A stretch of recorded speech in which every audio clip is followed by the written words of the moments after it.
Just how many people that claim to have been victims of sexual assault or indeed rape are lying about it? The reality is probably a lot fewer than you might think. I'm going to quickly bombard you with a bunch of statistics, which I think is important to understand this. So bear with me. I have a lot of thoughts on this, but I'm going to share them or save them for another day. First thing to bear in mind is that every time that there is a case of a notable person or a celebrity named in the media as having been accused of some sort of sexual assault, there are a number of people that will jump on every thread, every conversation, and say that that person is probably only being accused falsely, probably for money. That there are lots and lots of cases where false accusations are made. The reality actually is very, very different. It's thought that somewhere between 2 and 8% of all accusations that are made to the police of a sexual assault are false. And the chances of any of those actually getting as far as court are minuscule because of the burden of proof is quite high with a sexual assault case. Very, very few of them ever make their way to a courtroom.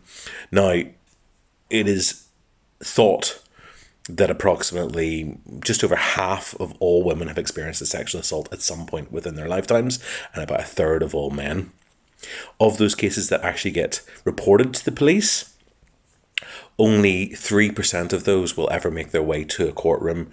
So that means if you've got 100 people who have claimed to have been sexually assaulted at some point, only 3 of those people will ever see a court with their case. And of those 3, only 2 of them are ever going to see a conviction and a successful prosecution of the person that has assaulted them. That is a tiny, tiny number, particularly whenever you bear in mind that it is thought that only 1 in 3 people who have been sexually assaulted will actually formally report their assault to the police. There are lots and lots of reasons why people don't report these things.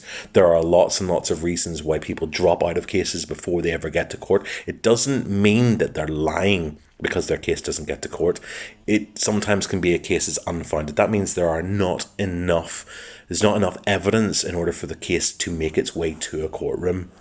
Those statistics are jaw-dropping. And I think it means that really next time that somebody is accused of a sexual assault within the media, if they're doing that, chances are it has made their way to a courtroom. For it to have made its way past the police investigation to a court, there is quite a significant volume of evidence gathered, especially here in the UK.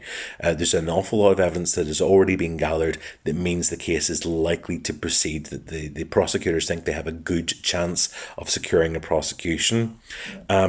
Statistics around false claims within sexual assault are tiny. It's a very, very small number of individuals, and for the most part, those cases will not go through court. They will be caught out long before that, and those that do manage to make their way through court generally get caught out as well. That's why we know about them, because they have been found out. It is few and far between. That can be quite chilling whenever we're dealing with somebody maybe that we admire or we respect, or somebody that we've previously looked up to or enjoyed their work. Or if it's somebody that we know personally who has been accused of something, it can make us sort of do a gut reaction where we don't want to think that they can be guilty of the things that they're accused of. But the reality is, statistically, the vast majority of people, we're talking over 90% of people who have been accused formally, are guilty of the things that they did. Whether or not the case is ever found against them, they've done the things. That's a hard reality.